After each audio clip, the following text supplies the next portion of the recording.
we could take it, because I wanted to bring up the Joe Budden thing now that he's the creator of equity with Right. Patreon, and we are doing a lot of Patreon efforts. It just kind of shows like where the industry's going. Hmm. You know what I'm saying? And it kind of shows like the value of podcasting content.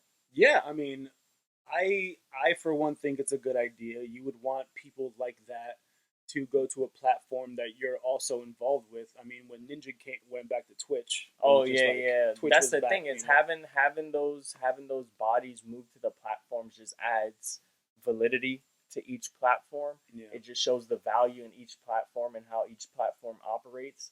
And I think it's really cool that Patreon was willing to give him a stake in the company as well, and just shows that they're really looking towards the future and how they're hoping for him to impact Patreon, which is awesome. Like, I think he could get a bomb for that. I just want to drop that little kudos and say I think that's good for podcasters everywhere. Yeah, shout out to Budden. I think that's like just very forward movement shit happening.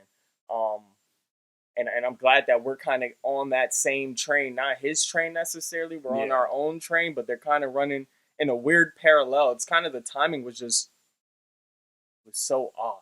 Yeah. I mean, he had that whole kerfuffle with Spotify. Yeah, yeah.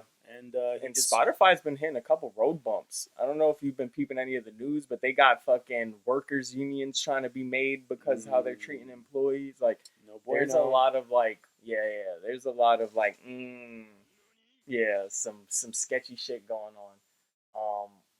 But I hope everyone, works their way out of that. I know there's a lot of good people that work there. There's good people in every company. It's just sometimes the bad ones get the Yeah. shine, and it fucks everything up. Get all the attention. Yeah.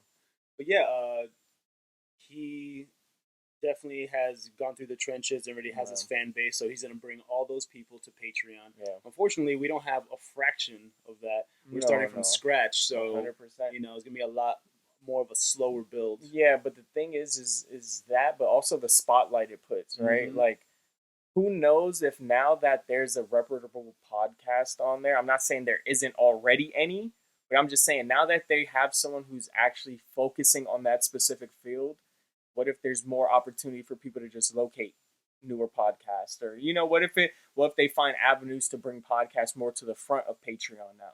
Yeah. You know what I'm saying? More to the forefront. It's just, it gives opportunity for that light to be shown a little bit more on this specific, entity, rather than, because Patreon, you can find pretty much anything, whether it's people just doing commissions with art, music, like there's literally everything under the sun. You know what I'm saying? Yeah, so yeah. it's kind of cool that this avenue will get a kind of little spotlight on that. And that it was a whole rollout, that means they're serious too. Companies don't usually do rollouts of information unless they're like about it. Yeah. But that should be fun, man. And it's just gonna be crazy because, like, wanting to stream so many games and put out so much content. Like, I want to play Cuphead. I know we want to do more campaigns, and we want to play. There's just so much stuff we want to do with it too. That is like just endless, bro. Yeah. It's gonna be good. It's going to be a really, really fun time.